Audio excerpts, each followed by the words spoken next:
예, 오늘은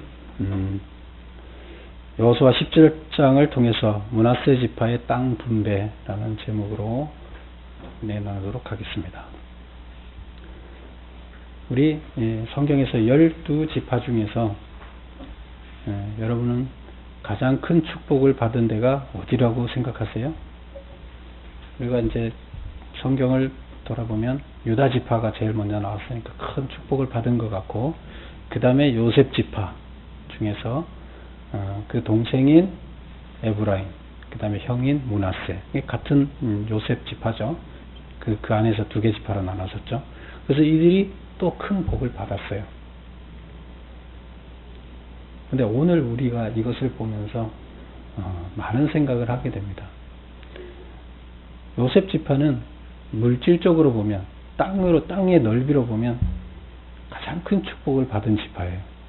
인구도 가장 많고 또 땅 넓이도 가장 넓어요. 그런데 성경에서 보면 땅을 분배할 때 내 땅이 너무 좁습니다 하고 얘기한 지파는 여기밖에 없어요. 땅 넓게 주십시오, 내 땅 더 주십시오 한 데는 므낫세 지파밖에 없어요. 자, 그거 한번 볼까요? 지도를 한번 보세요. 앞에 보세요. 동쪽의 므낫세 지파를 보세요. 엄청 넓죠? 그 다음에 서쪽의 므낫세 지파를 보세요. 가장 중심부, 에브라임이 가장 중심부고, 약간 위쪽으로 가서 있는데, 땅의 넓이로나 땅의 비옥도로 봤을 때는 므낫세 지파가 훨씬 비옥한 땅입니다. 왜냐면 에브라임보다. 그리고 교통의 요지고, 동쪽에도 마찬가지예요. 갈릴리 호수를 끼고 있죠. 그런 거 보면 대단히 좋은 땅입니다. 므낫세 지파가 지금 있는 땅은 넓은 분지라 그래서 한 600m, 고도가 한 600m 되는 산지인데, 산지가 외부 분지로 돼 있어요. 높은 위에서 분지로 돼 있어서 아주 좋은 땅이에요. 그래서 성경에서 창세기에서 야곱이 축복한 대로 물질적으로 어떻게 보면 가장 부유한 축복을 받은 데가 므낫세예요. 그래서 요셉 지파가 다 합쳐보세요. 요셉을 에브라임하고 므낫세하고 다 합쳐보세요. 어마어마하죠. 근데 오늘 지금 16장, 17장은 요셉 지파에 대해서 얘기하고 있던데, 이스라엘 북쪽 중심 세력 요셉 지파. 근데 이 요셉 지파가 먼저 앞쪽에는 우리가 16장에서 에브라임 땅 나눠준 것을 얘기를 했죠. 17장에 에브라임 나눠준 것을 얘기하고, 끝에 가서 무슨 얘기를 하나 하면, 두 개 지파가 14절서부터 보면 땅을 더 달라 이렇게 얘기를 합니다. 이건 우리는 이걸 보면서 뭘 느껴야 돼요?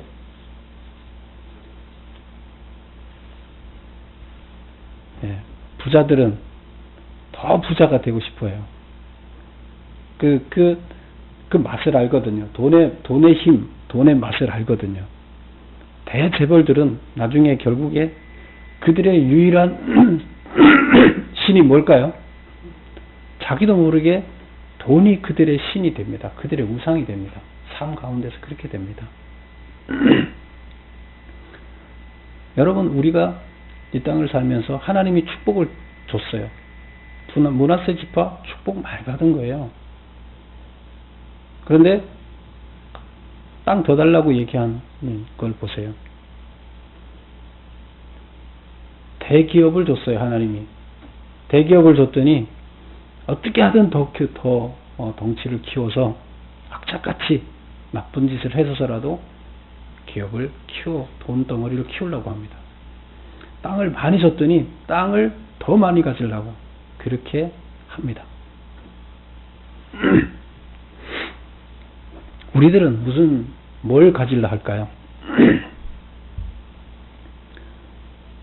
우리들에게 가장 경계해야 될 것은 뭘까요? 오늘 이것을 보면서 우리들이 므낫세 지파처럼 내가 가진 것을 더 가지려고 하고 그러고 있지 않는가? 그럼 그것이 나한테 무엇인가 생각해보는 시간이 되기를 바랍니다. 자, 우선 므낫세 지파를 보면 므낫세 지파에서 우리 1절에서부터 7절까지 읽지는 않았는데 나오는 이야기의 핵심은 뭐냐면 땅을 분배하는데 동쪽에 두 개, 이제 원래 가족 단위로, 지파 단위로, 그 다음에 족속 단위로 이렇게 나눴죠. 그리고 족속 밑에를 가족 단위라고 하는데 그 가족을 크게 이렇게 나눠서 므낫세 지파 동쪽에는 무슨 가족이 있었느냐? 마길. 므낫세의 요셉의 아들이 므낫세고 므낫세의 아들이 마길이에요. 근데 그 마길의 가문이 그쪽에 땅을 받았어요. 그리고 마길의 아들이 길르앗이에요. 그 마길이 누구랑 결혼했나 하면 지금 그쪽 길르앗 지역의 여자와 결혼했어요. 그래서 난 자식의 이름을 길르앗이라 지었어요. 그래서 마길의 가문, 길르앗의 가문이 이제 동쪽에 땅을 받았고 길르앗이 자식을 여러 명을 낳는데 길르앗이 6명의 자식이 있었어요. 근데 그 6명의 자식들의 땅은 어디를 줘야 되느냐? 서쪽 지역에다가 지파를 나눠주게 됩니다. 그래서 서쪽 지역, 요단 서쪽 지역에 6 아들을 주게 되는데 그러면 앞으로 넘어와서 제가 그림을 맨 뒷장에 보면 므낫세 서쪽 지파의 중에서 반 지파의 10분깃, 므낫세 지파 반이 동쪽에 있고 반이 서쪽에 있잖아요. 서쪽이 누구 자식이라고요? 길르앗. 므낫세 아들 길르앗의 6 자식이 땅을 분배를 하게 돼요. 자, 그러면 한번 보세요. 거기 제가 도표를 그려놨는데 요셉이 아들을 둘 낳죠. 므낫세, 에브라임. 보여요? 그 다음에 그 에브라임의 아들이 누구예요?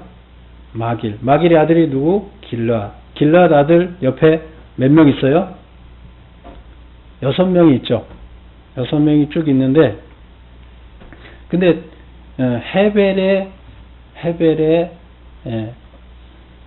아들 헤벨은 슬로보앗이라는 자식을 낳는데 그 슬로보앗이 아들이 없어요.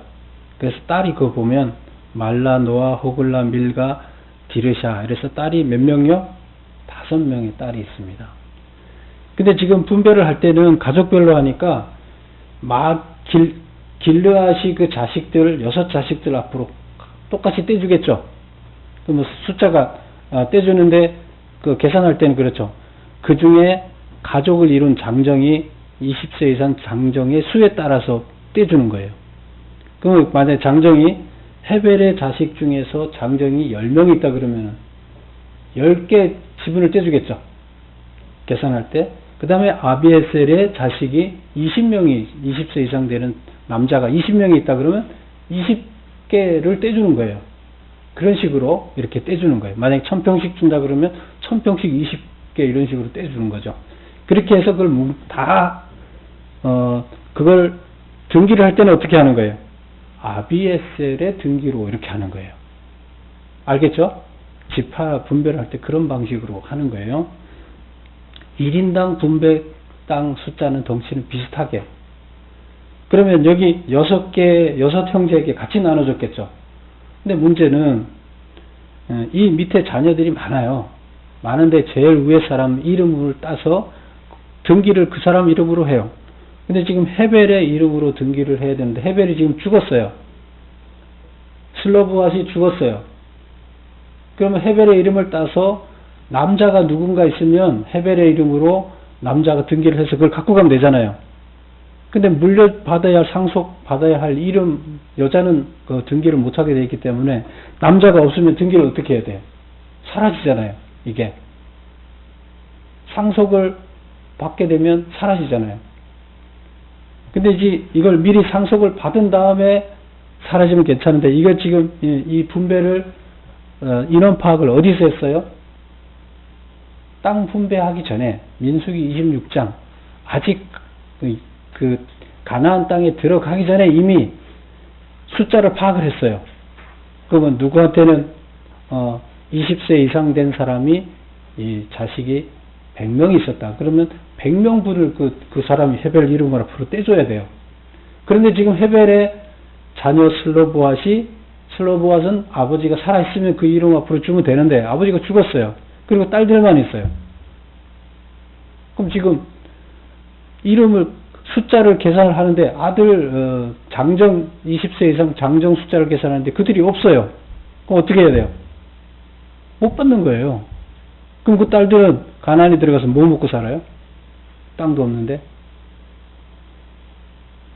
살아갈 방법이 없어요. 그럼 이거는 법적인 허점이죠. 그래서 나머지 사람들은 다 자식이 있으니까 그 조상의 이름으로 그 2대든 3대든 그 밑에 자식들이 그 조상의 이름으로 다 그거를 받아요. 그래서 문제가 없어요. 근데 헤벨의 이름으로 받을 자식이 없어서 딸만 있어서 문제가 된 겁니다.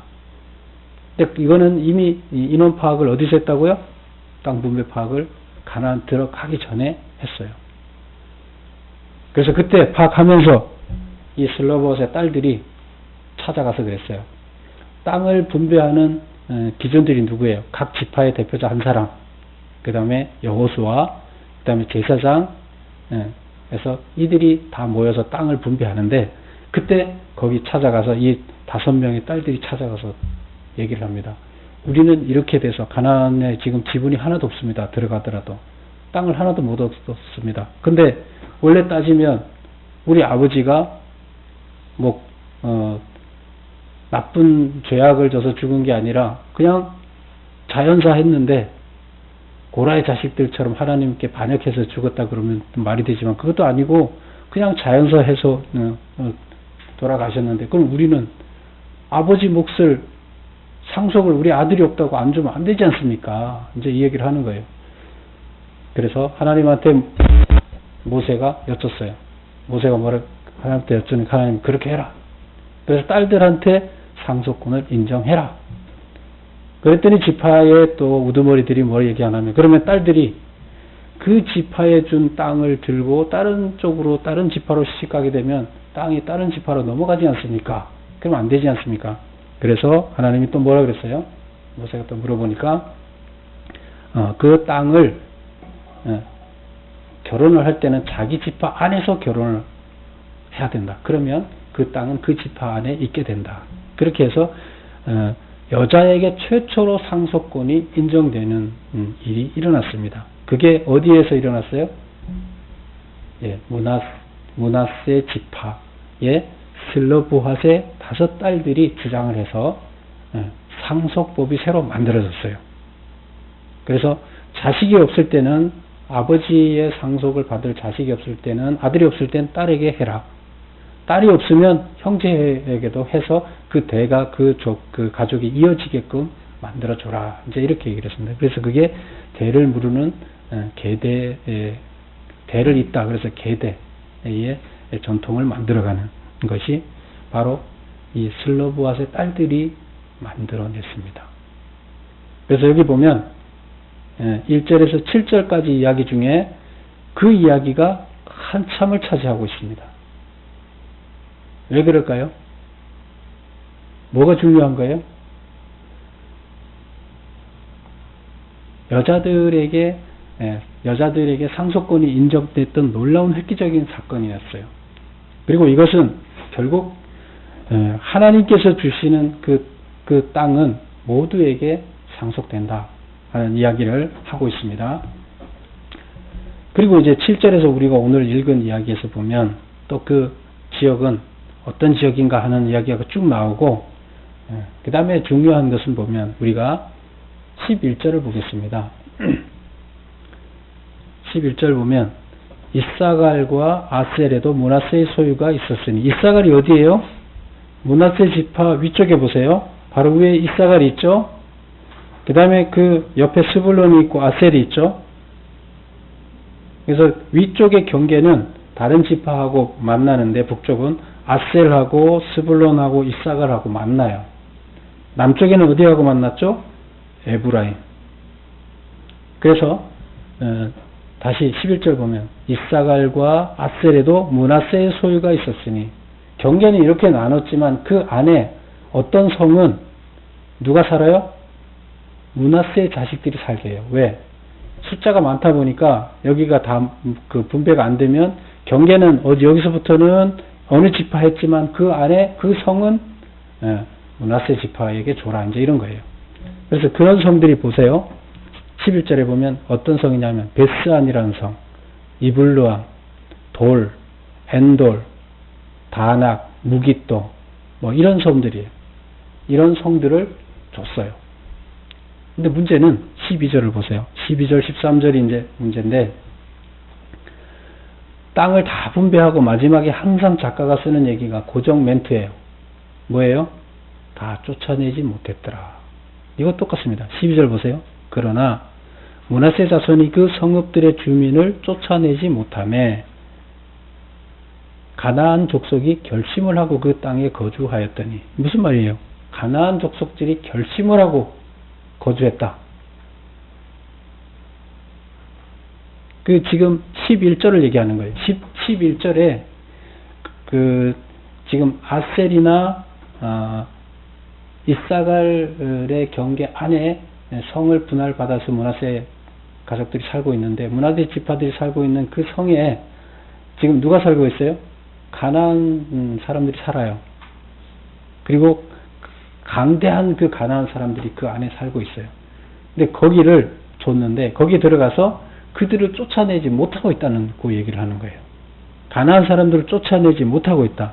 그런데 가나안 족속들이 결심을 하고 그 땅에 거주하였더니, 아주 강력하게 그 지켜내겠다고 의지를 가지고 지켜내는 거예요. 그래서 지금 그들을 힘이 없어서 못 쫓아내요. 지금은 가나안 사람들이 너무 강대하기 때문에 못 쫓아내요. 그런데 13절을 보면 문제가, 이스라엘 자손이 강성한 후에야 가나안 족속에게 노역을 시켰고 다 쫓아내지 아니하였더라. 12절에서는 쫓아낼 수가 없었어요. 힘이 약해서. 근데 13절에 보면 이제 이스라엘이 계속 자손이 강성해져 갖고 그들을 쫓아낼 수가 있었는데 안 쫓아내고 뭘 시켜요? 노역을 시켜요. 노예로 삼아요. 그리고 다 쫓아내지 아니하였더라, 이렇게 얘기를 하고 있어요. 이거는 못 쫓아낸 게 아니라 안 쫓아낸 거예요. 왜 그랬을까요? 뭐 때문에 그랬을까요? 종이 있으면 어때요? 일 시켜 먹기 좋죠. 자기들은 놀아도 되죠. 자기들이 애굽에서 노예 생활할 때 어땠어요? 노예 생활할 때 어땠어요? 근데 여기서 잘 알아야 될 게, 여러분, 지금 에브라임과 므낫세는 노예 생활을 했어요, 안 했어요? 네, 했어요. 하긴 했는데 좀 틀리죠. 다른 지파하고 틀리게 노예 생활했죠. 처음부터 노예 생활을 다른 지파들은 했지만 요셉 지파들은 좀 나중에 좀 하게 됐죠. 부유함을 좀 누리다가 이제 했죠. 근데 이게 부유한 맛을 더 아는 거예요. 그래서 여기 보면 이스라엘 자손이 강성한 후에야 노역을 삼고 쫓아내지 않았다는 거예요. 결국 그들은 물질에 대한 욕심 때문이에요. 하나님은 뭐 어떻게 하라 그랬어요? 쫓아내지 않았다는 얘기 속에는 그들이 이방 문화를 섬기고 이방신을 섬기면서 하나님 뜻에 맞지 않게 사는데 성적인 음란을 행하는 제사 행위를 행하고, 근데 그거를 이 사람들이 그냥 즐긴다는 거예요. 그리고 자기들 안에서 공존하게 했다는 거예요. 나중에 어떻게 됩니까? 결국 그 죄악의 뿌리들이 왕성하게 번져가면서 뒤집혀지는 현상이 나타나는 거죠. 말씀이 없어지고 성경도 없어지고 하나님 믿는 사람들이 없어지고 아주 그 짧은 시간에 변화됩니다. 개구리가 마치 자기가 물이 서서히 더워질 때 가만히 나오지 않고 따뜻하니까 있다가 죽는 거랑 똑같이 그런 현상이 나타나는 겁니다. 죄는 그렇게 무섭습니다. 지금 쫓아내지 않았다는 것은 욕심 때문에, 물질적인 욕심 때문에, 자기들의 편의 때문에 결국 이방의 문화, 죄의 문화를 그대로 자기네들이 그 안에 두게 하고 결국 그거에 점령당해 씨앗을 남겨뒀다는 이야기를 지금 계속 하고 있습니다. 어느 지파 넘어가면서 다 보세요. 지금까지 이런 말 안 나온 데가 있었어요? 계속 이런 말을 하고 있습니다. 자, 그리고 이제 그것이 또 더 나타나는 게 14절에서부터 보면 이렇습니다. 요셉 자손이 여호수아에게 말하여 이르되 여호와께서 지금까지 내게 복을 주셨으므로 내가 큰 민족이 되었거늘 당신이 나의 기업을 위하여 한 제비 한 분깃으로만 내게 주시면 어쩌함이니까. 요셉 자손이 둘이잖아요. 지금 에브라임과 므낫세 지파인데, 근데 두 지파가 가서 찾아갔어요. 여호수아한테 찾아가서 얘기를 합니다. 뭐라 얘기해요? 우리가 지파가 둘인데 왜 제비뽑기 하나만 하게 합니까? 제비뽑기 왜 하나만 하게 해서 우리는 한 지파 분깃을 줍니까? 우리 지금 받은 거 한 지파를 더 주십시오 하는 얘기예요. 근데 지금 아까 봤지만 땅이 얼마나 넓어요. 가장 큰 거를 차지했는데도 불구하고 지금 더 달라고 지금 얘기를 하고 있어요. 15절 여호수아가 그들에게 이르되 내가 큰 민족이 되므로 에브라임 산지가 내게 너무 좁을진데 브리스 족속과 르바임 족속 땅 살림에 올라가서 스스로 개척하라. 이게 이제 다 여기 르바임 족속이라는 것이 거인 아낙 족속 같은 거예요. 그래서 거인족이에요. 강대해요. 그리고 아까 11절에서 베스안이라는 성은 아주 강대한 성이었어요. 그런데 지금 그들이 살고 있는 그 산지를 찾아가서 너희들이 강대하니까 너 사람들 많으니까 그들을 뺏어서 거기를 개척해라 이거예요. 16절 요셉 자손이 이르되 그 산지는 우리에게 넉넉하지도 못하고 골짜기 땅에 거주하는 모든 가나안 족속에게는 베스안과 그 마을들이 거주하는 자이든지 이스라엘 골짜기에 거주하던 자이든지 다 철병거가 있나이다. 그들은 철무기로 무장해 있어서 우리가 어떻게 할 수 없습니다. 이렇게 얘기를 합니다. 그러니까 여호수아가 다시 요셉의 족속에게 뭐라고 합니까? 너는 큰 민족이요 큰 권능이 있은즉 한 분깃만 가질 것이라. 그래도 분깃은 더 안 된다. 대신 뭘 해야 되느냐? 산지가 내 것이 될 것이니까 산을 개발해서 산림을 개발해서 그들을 쫓아내고 거기를 너희가 차지해라. 하나님은 분명히 그렇게 너희들이 하면 도와주셔서 되게 할 것이다. 이렇게 얘기를 합니다. 그래서 여호수아에게 찾아와서 얘기를 하지만 여호수아는 하나님이 정해진 원칙에서 벗어나지 않고 그대로 제비뽑기 했으면 거기 맞춰서 해라. 제비뽑기 했는데 가장 좋은 땅, 가장 핵심 지역을 축복받게 했어요. 지금 이것이 우리들의 모습입니다. 그래서 므낫세 지파가 땅을 분배받는 모습을 보면서 이것을 우리들은 집단 이기주의 이렇게 얘기할 수 있어요. 가진 자들은 전체를 생각하지 않고 자기네들의 이익만 더 챙기려고 하는 거죠. 집단 이기주의죠.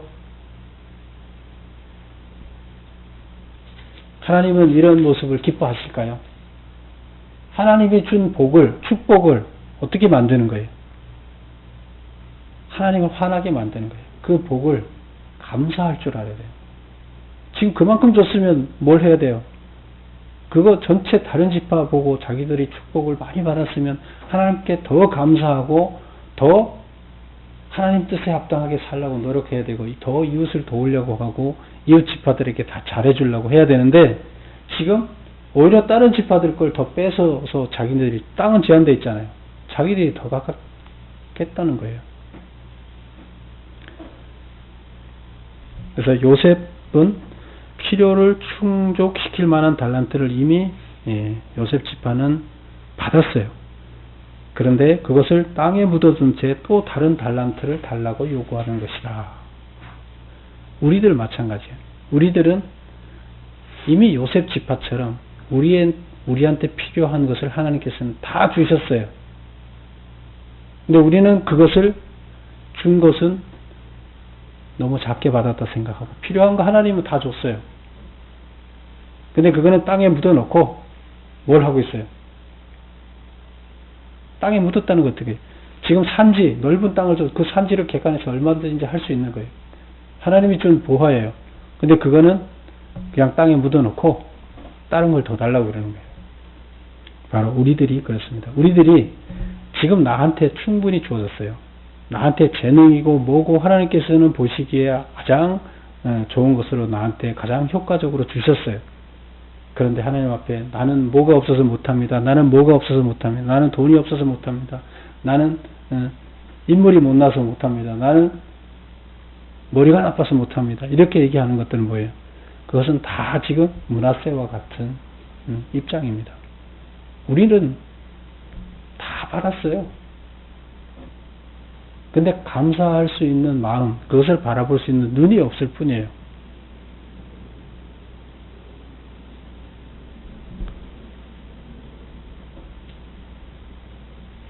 그래서 우리들은 우리들을 돌아보면서 나한테 주어진 달란트를 최대한 활용하는 거예요. 땅에 묻어놓고 나중에 너 뭐 했냐 혼나지 말고 땅에 묻지 말고 그것을 최대한 활용해서 하나님 앞에 저 이만큼 열심히 살았습니다 보여지는 거죠. 그것이 우리가 살아야 할 신앙의 자세입니다. 하나님께서 요구하시는 삶의 모습입니다. 바로 그런 삶을 저와 여러분이 살기를 축원합니다. 기도하겠습니다.